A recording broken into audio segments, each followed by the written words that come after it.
What is going on, everybody? BobbyFi with my man Eric Sheets. We're going to be talking through today's 3-game NBA slate. Didn't do well last night. I did like my plays. I have to say, I felt really good about the process and everything that went into it.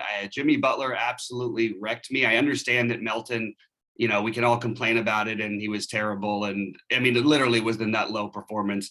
I did switch to Conjure in one of my big lineups instead of Melton, which helped a little bit because I did cash in one of those three. But I still think the Melton play was right more often than not. But even still, there was plenty of ways. I mean, a lot of the winning lineups on most of the tournaments had Melton in it because he was so popular, and because guys like Luka, who we talked about, guys like Ja, who we talked about, went completely nuts. And then you had the absolutely insane game from Jokic, which I wish I would have had more of. But anyway, we were on to a 3-game, much more manageable slate. I usually like the big slates, but lately I've been doing a lot better at these little slates. Actually, I've been, been doing really well on the little slates. So I'm kind of excited about this one, just to find a way to get different, and also not to have the stress of a 13-game NBA. Or somewhere 7 and 8 games, I feel like is a sweet spot, right? It just gets crazy with 13 games. But I'll tell you, I'm really of the belief that this type of thing goes back to something I talked about with poker a lot. People that would play tournament poker, they would, one thing you would always see if they interviewed someone after winning a poker tournament, they would always say, this is a perfect tournament. This is a perfect structure for my style of play. And they would say that after they won, like all the time. Right. And so I'm perfectly of the belief that whatever I win is the optimal amount of games. So, I could deal with 2. I could deal with 13. It's obviously 13 games. I don't. In one way, it's more stressful. Then on the other hand, if there are 13 games, 100,000 options, like if you'll send me something like late last night, or last night, said Marcus Morris is out or something like that, I'm like, I don't care. You know what I mean? Like 13 games, 100 freaking slot. You know what I mean? It was a 3-game slate where there were only 4 different power forward spots to pick up. To choose from, then it matters more. You know what I mean? Right. So it's just a little, it's just different. There's a lot of guys that smashed tonight. Like Embiid freaking went ballistic. Yep. And then Bamba, who I was on. The one guy was on pretty heavy was DeJounte Murray. He ran bananas in 3 quarters. Yeah. And that was the problem, is that I had Shea on the other side of it. So that's the way that goes sometimes. Yeah, the Mo Bamba one was frustrating because I took him out of and he actually ended up, he only had like 4 fantasy points in the second half, but he had 45 and a half at halftime. He made 7 threes in the first half, which is exactly what I said. Embiid doesn't like to come away from the basket, so he's going to stretch him out. So if he hits a couple threes, he could really get it going. And anyway. By the way, true to my form, I did play Lance in the showdown slate. He played 6 minutes and had negative 0.5 fantasy. hey, it's Lance. It's what we're dealing with. That's it. Once he gets back to Indiana, I think we can start looking at him a little more, especially. But also it was we didn't know Brogdon was going to be in and Lamb at the same time. We thought both those guys were going to be out most of the day, and that obviously affected things. So let's get into game by game for today. Guys, we are making some improvements to the site and stuff, and I would encourage you guys to check out the betting. I haven't been as hot as I was, but I still have done really well, especially on the player prop side of things. So I would encourage you guys to check that out on our site. It's been pretty strong, even though it's a pretty simple form of just the sheets of the things that I like, and really, really doing well in basketball this year, and really doing well with the prop bets, especially, and the NFL games for that matter too. I've been grinding the bonuses, trying to clear all the New York bonuses. Yeah, which is where I'm going to make probably $6,000-7,000 just on, not even on betting, just on bonuses. That's awesome. I mean, I literally can't wait. I would love to do that. All right, Sheets, why don't you start off talking about the Phoenix and Dallas game, because I think it's an interesting back-to-back for Dallas, and Luka coming off the monster night. I'm curious where your thoughts are here, because I feel a little stuck on the Phoenix side, and then I'm also confused whether or not I want to play Luka, but I think I probably do. I do. I want to play Luka, and I want to play Booker, and I want to play JaVale McGee. None of those things are going to be even resembling earth-shattering, but I do like all of that. So secondary value plays. If you don't want to play McGee, you could play Biyombo. And whether you play Booker or not, you could play Cameron Payne. So those are my options. I'm not into Chris Paul today, but I like everything I mentioned. I think it's a good, nice, easy way to get off to a start and, put up a number. Oh, and by the way, what I said how it happened last night, the guy I mentioned, he played like the exact lineup that I said he was going to start off the day. He played all the guys in that first game and ended up like 4,000 or something like that. Anyway. Ended up what was that? At the end, remember I said he was going to get like the top score. He was going to screenshot after the first half hour. He played Harden and Irving together, run it back with Kuzma and Beal, just so he can get up onto the front. That's exactly what happened and came in last. Yeah. So Phoenix, Dallas, I'd start off right with that. I would go exactly what I said. I would go Booker, I would go Luka, I would go McGee, and start from there. Yeah, so I have Booker ahead of Paul, but not by much.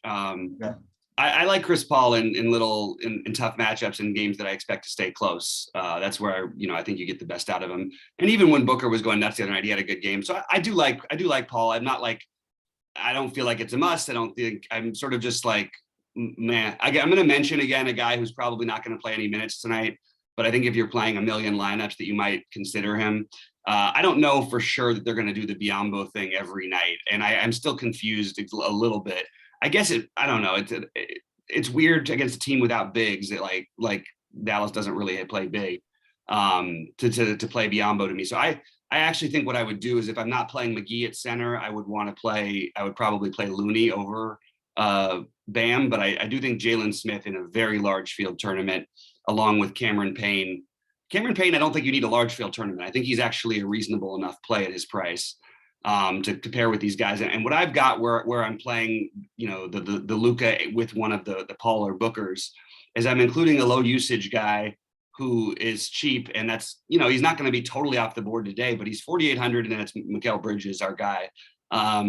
We have seen some higher results out of him now. He's a little bit shooting reliant. He doesn't really fill up the stat sheets, but he does do a little bit of everything, but just a very little bit. But at 4,800, I think he's okay to add to his stack today, especially if the value stays questionable, although I'm guessing some things will open up. Dallas on the back-to-back. I like Luka. I actually think KP is in play as well. But I think that it's mostly going to be just Luka for me. I don't have a ton of interest in the other guys. I don't mind if people want to mix in a Dorian Finney-Smith or a Tim Hardaway Jr., maybe even a Kleba, but I mean, we just know that like Kleba, like I'm just going to point out, first of all, it's the second of a back-to-back after coming back, or after being questionable or whatever. And he's put up 9, 12, 11, 15, and 17 fantasy points in his last 3 games. The last game he had that was any use, he made 6 out of 9 3-pointers. You're going to need a game like that, and Phoenix is not the kind of team that usually gives that up. However, playing minutes at 3,900 is a guy who needs to be mentioned. But in order of preferences in this game, Luka, one of Booker or Paul, Bridges for me are my main 3, and then it would be Porzingis. I'm sorry, and McGee. I'm sorry, I forgot McGee. And then it would be Porzingis next on this slate. So that's where I'm at. Next game again. I'd like to kind of correlate a little bit, like I tried to do last night unsuccessfully. But I like on the Knicks side, I like Randall. And then on New Orleans side, I could play a couple of guys. I could play Valanciunas. He's really cheap at 7,700 on DraftKings. God knows what he's on freaking FanDuel. I mean, he's always cheaper on FanDuel. Is he like cheaper than this on FanDuel somehow? There's no way, right? He on FanDuel is 73, so it's pretty basically the same. I guess so. But yeah, but that's pretty cheap. And then there's the other guys, Graham, Hart. Again, I can't not play Nickeil Alexander-Walker. So I think this is another game where you play Randall and then play guys on the other side and maybe not say get different, but maybe get yourself an edge based on construction as opposed to just playing off the wall plays. Yeah, the Knicks for me are going to be Randall 1, Kemba 2, Barrett maybe. And then I will mix in some Fournier just because low-owned players with a ceiling are always going to appeal to me. And he's going to be able to shoot himself into some games. And if people might end up by the end of the day chasing his last game, I don't think they will, though. So I currently don't think he's going to be projected very well. But he's a get-off-the-board play because you're going to need to find some today. On the New Orleans side, I have it ranked. Let me see what I actually have ranked. I like Joe Val, and I think you can play him at center today as a double center with one of McGee or Looney if you wanted to, or just use him. That's okay with me too. Although I would prefer to probably play McGee along with most of my guys. I think McGee I'll be higher on than the field by a lot. But Joe Val followed by Ingram, followed by. I'm interested in all of them. I have interest in Hart, but he's going to be really popular. I have a little bit of interest in Graham, and I can't play everybody, obviously. And I have a little bit of interest in Herb Jones as a filler. But I mostly want to focus on one of Valanciunas or Ingram, and then you can add Josh Harden, Randall, or Kemba on the other side. Now, I would rather play I would rather split Kemba and Randall up, but I think it's more than okay on a 3-game slate to play this together. But I would just say that Kemba takes up a lot of the usage on offense. So where I'm playing Kemba, I might play him with a shooter like Fournier, who played really well in Kemba's first game back. And I might play Randall just by himself or with a guy like Barrett, who's just because of the minutes. The guy who no one's going to play is Mitch Robb. And it is a tough matchup, but I just think that on these small slates, we should mention the guys who no one's going to play. So Mitch Robb and Fournier in this game are the two for me that are going to be off the board that I like. Okay. How about Indiana and Golden State? Yeah. I'm trying to read through this Sabonis thing here. What about whether he's going to play? Yeah, as of right now, I don't think he is going to. And it's like 500 words in the DraftKings app here. I mean, like, what was this? Was it? Oh, so it's just saying. What was the? Do you have any summary for us? No, I couldn't get through it all. I'll just wait for the news, I guess.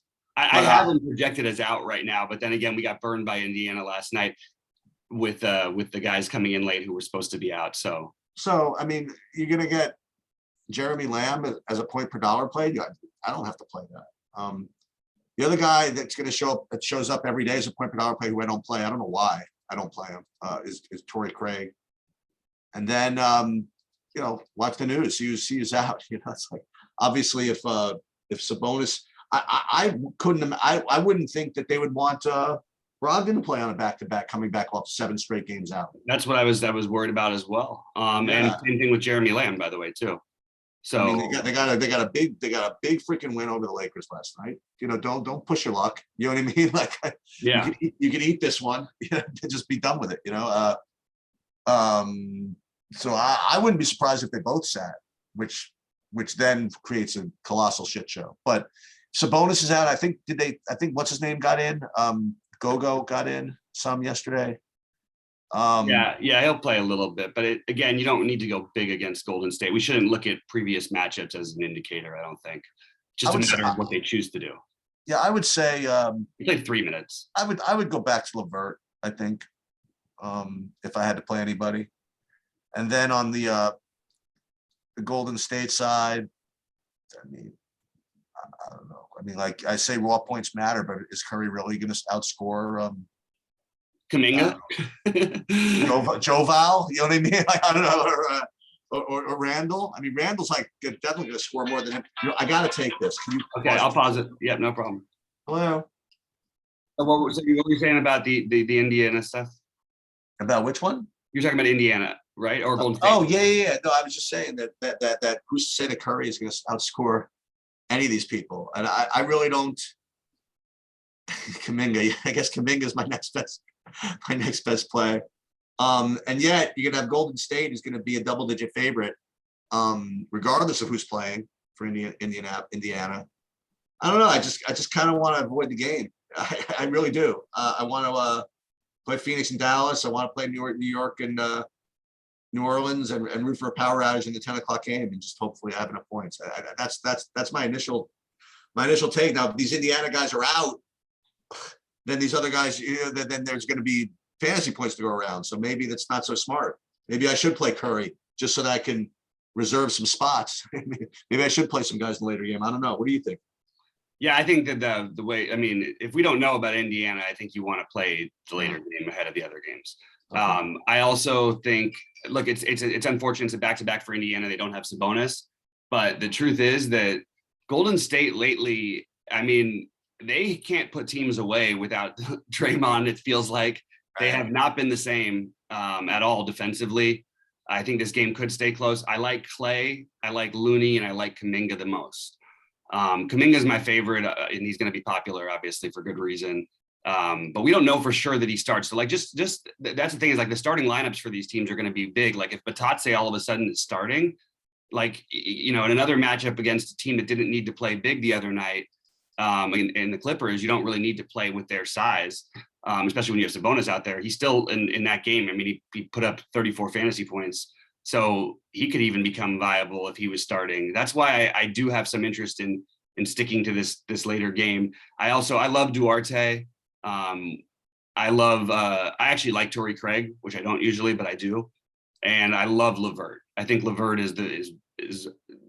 has a good chance to be the second highest scoring player on the slate behind a Luka or potentially a Steph Curry. And Curry is going to get the low ownership tonight, so I'm going to have some shots.